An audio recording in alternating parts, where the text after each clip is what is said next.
What's going on, you guys? So today I want to talk to you about why you can never settle in your personal or professional life. And I just want to forewarn you guys, they're doing some construction here today, so if you hear some jackhammering, just don't let it distract you from the topic at hand, because it might get loud for a few moments here and there throughout the video. But without further ado, these are the reasons that you can never settle in your personal or professional life. So let's just jump right in. If you start settling for the jobs that you are going to be willing to take in your professional life, you are basically setting a new standard for yourself. And the problem with setting a standard lower than you feel comfortable with accepting is it's going to put you on a new playing field. So it will actually lead you to settling for more potential problems in your professional life, jobs that you might feel are beneath you, or working with customers that are beneath you. So this is something that I have experienced in a lot of times in my professional life, both in the jobs that I actually ended up taking, as well as the clients that I would work for. So when I was first getting my aquarium service and supply company going, I was just taking on any client that would have me, anybody that would give me a call. You know, we would go out and service their aquarium, no questions asked, because we are trying to build, we are trying to grow.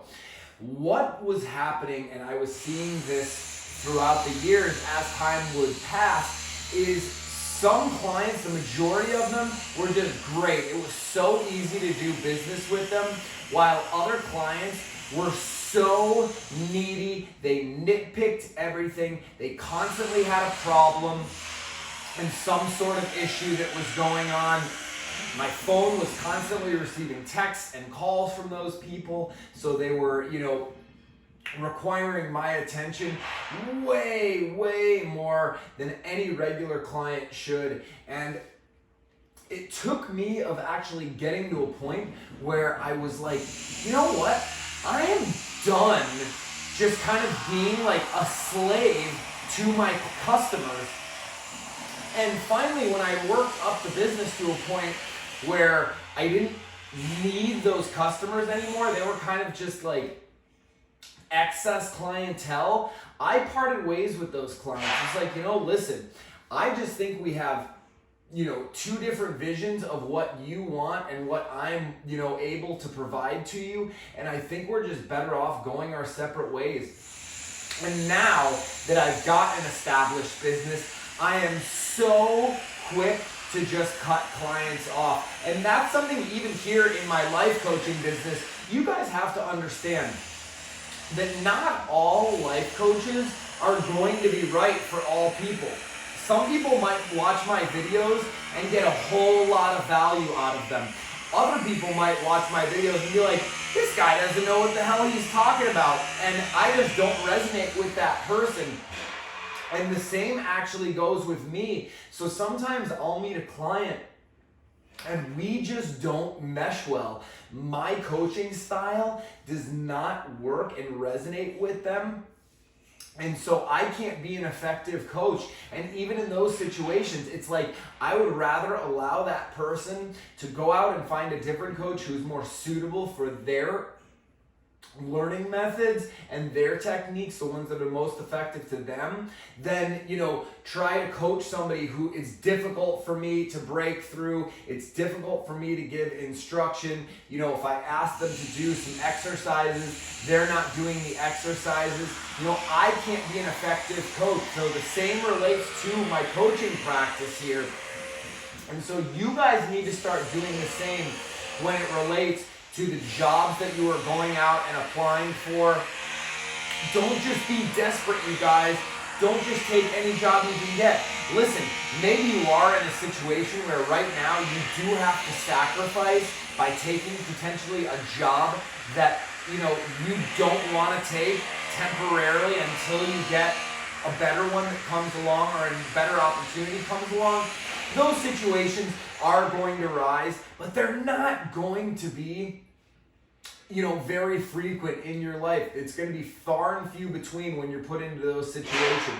So make sure that, when you're applying for jobs, it's a job that you really, really want, something that you are passionate about, something that you're going to be excited and enthusiastic to wake up and go to every single day, because over time, you're only going to be satisfied with the job that absolutely fulfills you and gives your life purpose and gives your life meaning. Over time, those jobs that are like, the jobs that you end up settling for, or the jobs that anybody could apply for and get, those jobs aren't going to fulfill you. They are not going to light you up inside, and I can promise you that you are not going to wake up every single day excited to go to work at those companies. And the same goes if you are following your purpose and you are starting a passion. Make sure that it's something that you are absolutely extremely enthusiastic about. Because if you aren't, feeling like a 9 out of 10 on your compelling reasons why, you enjoy what you do, when the times get tough and when things get hard, you're not going to stick with it. So you really got to make sure they're going after, and pursuing the careers and your purpose as something that, again, is completely fulfilling, because that is what you're going to stick with over time. Because success doesn't come, within a couple months or within a couple years. It typically takes decades to be successful in your professional life. So now let's go ahead and talk about why you can never settle in your personal life. And what do I mean by settling in your personal life? I am talking about the friendships that you establish, as well as the relationships that you establish with people that you are romantically interested in. This is something that the majority of people do. And why do they settle for mediocrity? I'll give you the answer. It's the easiest option.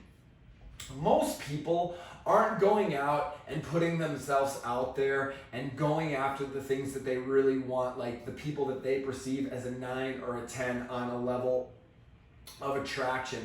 So, if you are just waiting for the next person that comes along that expresses interest in you, that you might find, semi-attractive, and then you're just willing to shack up with them and settle by getting into a relationship with them, you are never going to truly be happy in that relationship. And there's a lot of reasons for that. How can you expect to be fulfilled by someone who doesn't truly knock your socks off?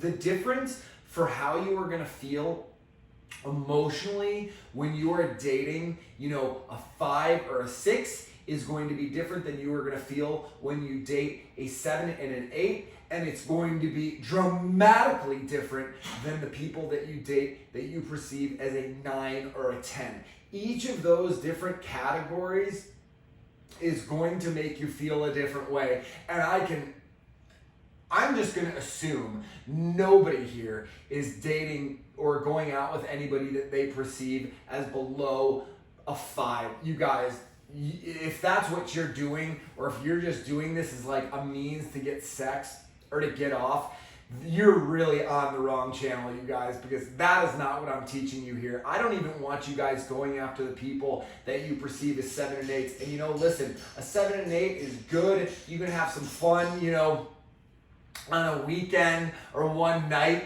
with a 7 or an 8. But to get into a relationship with somebody that you perceive as a 7 or an 8, they're just never going to truly light you up the way that you want to be lit up by your partner, by your lover. I mean, this is somebody that you should be like, I want to be with this person all the time. I want to spend all my time with this person. I want to go do this with them. I want to go do that with them. We were like never running out of conversations to talk about. I'm excited to hear about their day. They're excited to hear about mine. And the energy that is in those types of relationships, that's what I want you guys to experience, because that is the absolute best feeling in the world. So if you find yourself right now, with somebody that is below your standard, you've got to really think about how that's going to reflect on you.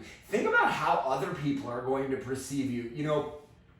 This is one of the reasons that I tell guys not to dip below their standards, because if you start going out and you're out in public with people that, let's just say, are below your standards, and in a romantic setting, the other people that see you, let's just say in this case, women that see you, it's going to actually decrease your value by being out with somebody who you perceive as, below the level that you are comfortable being with. So it's like, if you want to attract higher quality people, you can't be going out with 7s or 8s, because then you are only as good as the people you are out with. You are going to be perceived as a 7 or an 8.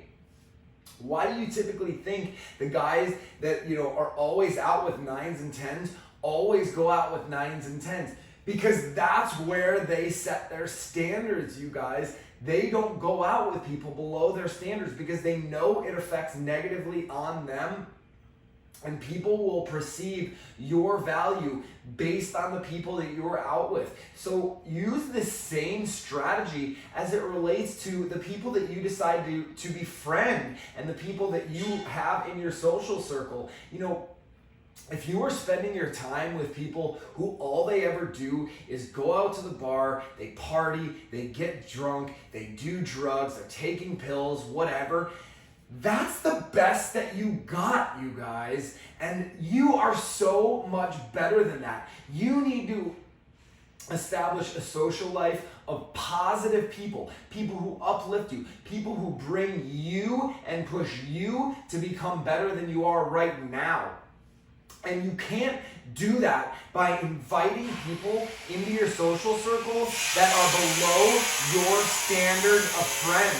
And this means cutting out the people in your life who do not value you, who do not treat you the way that you want to be treated, and who are not making you a better person, because you're really only as good as your worst friend, honestly. So make sure that the people that you surround yourself with are people that are inspiring you, that are motivating you, that are building you up and making you the best version of yourself that you possibly can. So when it comes to settling, you can't settle in your professional life with your jobs or your purpose, as we have already gone over. You can absolutely not settle in the relationships or the people that you get involved with romantically or get married to, especially, God forbid, because then it's so much more difficult to break up or end things when things start going sideways. And then also remember to apply this strategy as it relates to the friendships and the people that you invite into your social circle. So, what are you guys doing to make sure you are setting proper standards in your life? Let me know in the comments below. And if you need help setting some new standards in your personal or your professional life, I would love to walk you through the process of doing that a little more in depth than we did today. So you can do that, and you can reach me by heading on over to my website at thebalancealpha.com, signing up for whatever coaching session works best for you there. But until then, take care of yourselves and stay balanced, and I will see you guys next time.